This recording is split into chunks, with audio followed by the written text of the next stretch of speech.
welcome to Staffworks Explained. If it's your first time here, please subscribe to this channel. Also, hit the notification bell so that whenever you upload a new video, you are notified. In today's video, we'll be looking at Tullow Oil.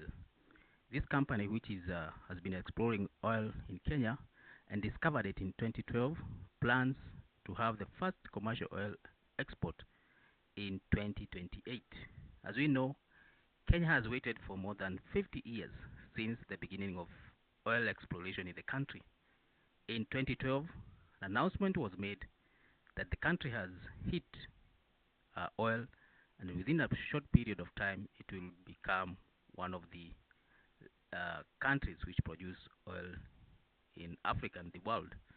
12 years down the line, nothing much has happened as far as the realization of this dream is concerned.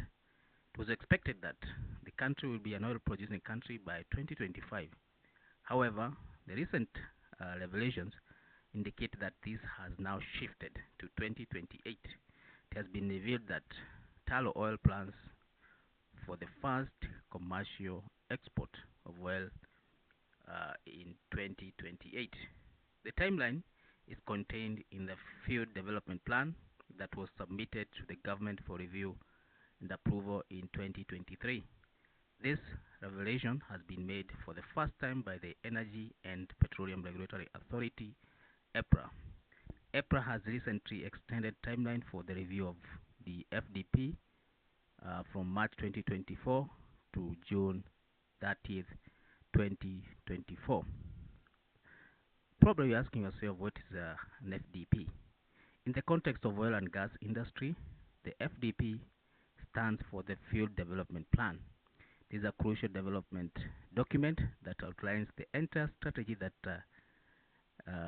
will be used to extract oil and gas from a specific reservoir.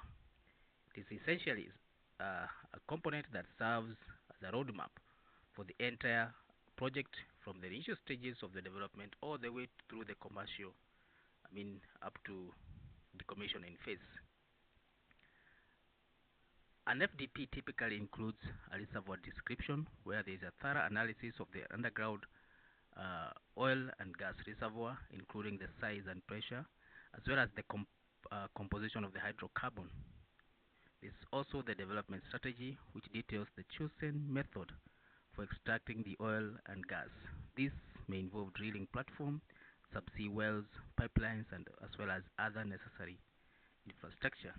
It also has a production schedule which defines the time frame for the development and production phases with expected timelines for drilling of wells, starting of production, and also reaching of peak capacity.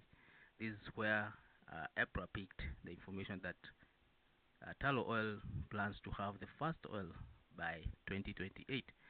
The plan also contains cost estimates where it provides a detailed breakdown of the anticipated expenses for the entire project, and this includes infrastructure development, drilling, production, operation, as well as decommissioning. It also needs to articulate how it will deal with any environmental issues that may arise, and this through a document called Environment and Social Impact Assessment, or a section of such, where the evaluation of potential environmental and social impacts of the project, and also proposition of the mitigation measures that will be used are outlined. There's also health and safety and security measures section, where outline of the protocol that ensures safety of the workers, the environment, and also the surrounding communities throughout the project life cycle is outlined. The specific content of FDP may vary depending on the size and complexity of the project, as well as the specific requirement of the regulatory body. Developing an FDP is a collaborative effort which involves engineers, geologists, economists, environmental scientists, as well as legal professionals. The FDP is a dynamic document and may be revised throughout the life of the project, as well as and this is when the new information comes or becomes available, or even when circumstances change. On the importance of the FDP, We know that it plays a critical role in ensuring or securing government approvals for the project. Regulatory bodies like EPRA need to be assured that the development plan is well defined, economically feasible, as well as it minimizes environmental and social risks which are associated with the oil project. Once it is approved, the FDP serves as a binding agreement between the oil company and the government, and it basically guides the entire development process. And this is a document that Tullow Oil has presented to the Kenyan government for purposes of being approved to continue with the project. So these has taken long for the review process to be being completed. It was shifted. It was supposed to be given a feedback in March 2023. I mean in March 2024, but this was shifted to June 2024. In this plan, Tullow Oil also asserts that their proposal has been optimized to robust at low global prices. So this assertion that their proposal has been optimized to be robust to low global prices, it's a reflection of a strategic approach to withstand economic fluctuations within the energy market. This suggests that Tullow has taken measures to ensure that their field development plan remains financially viable even if the oil and gas prices experience a downturn. In practical terms, optimizing proposal for low prices might involve cost cutting measures, uh, and also efficiency improvement, as well as selection of development techniques that require less sensitive to price or fluctuations. In doing this, Tullow Oil aims at mitigating risks which are associated with volatile market conditions and maintain profitability throughout the project life cycle. By optimizing the FDP for low prices, Tullow is acknowledging their uncertainty and taking steps to mitigate risks, and this suggests they have designed the project to be profitable even if the global oil prices fall. This focus of that Tullow has taken shows that they are focusing on resilience, and this could make the project more attractive to the Kenyan government during the FDP review process. A robust project is likely to become financially sustainable if oil prices drop. It also provides some assurance to investors that the project is likely to be profitable in the long run. The success for this strategy will depend on the accuracy of Tullow oil price forecast and also the ability to execute the FDP efficiently. Even with the robust FDP, there is always a chance of unforeseen circumstances which may impact profitability. EPRA has a role in this, where it is playing an advisory role that will inform the approval and projection to final investment decision, which is FID, and also the ultimate full field development. For Tullow to realize this, there are some challenges ahead, which it is to tackle. The 2028 target for the first oil production set by Tullow Oil faces several critical hurdles, as evidenced by the recent development.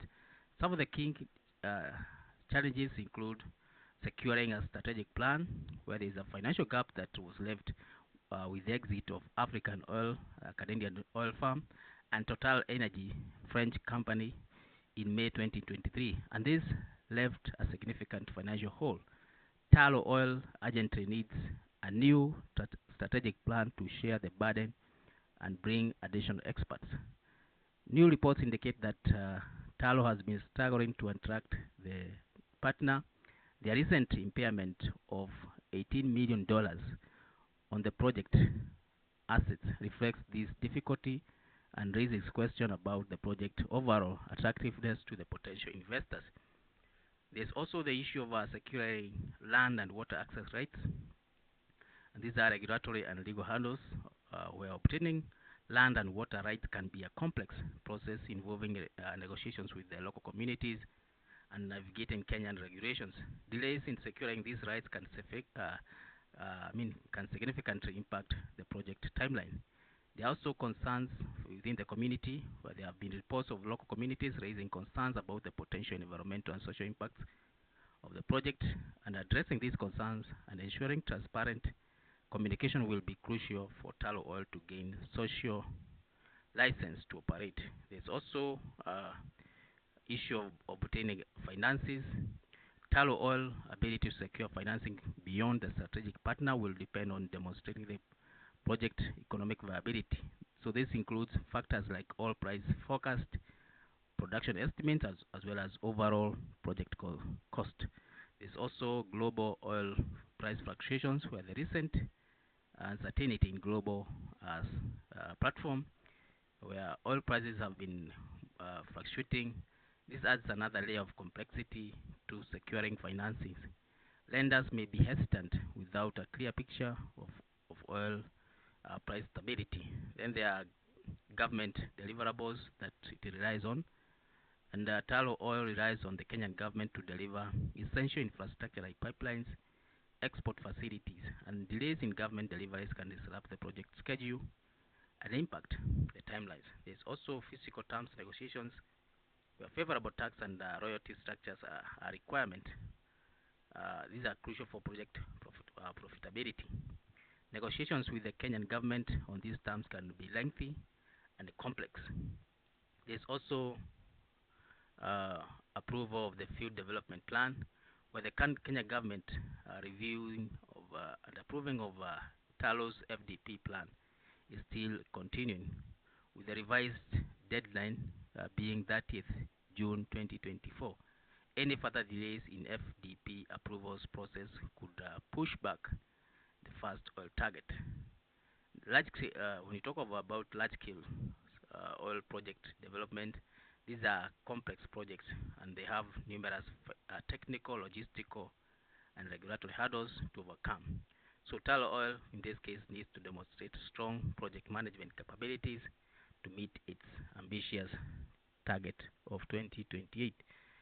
The 2028 first oil target appears to be a challenge, just like the first date, which was 2025.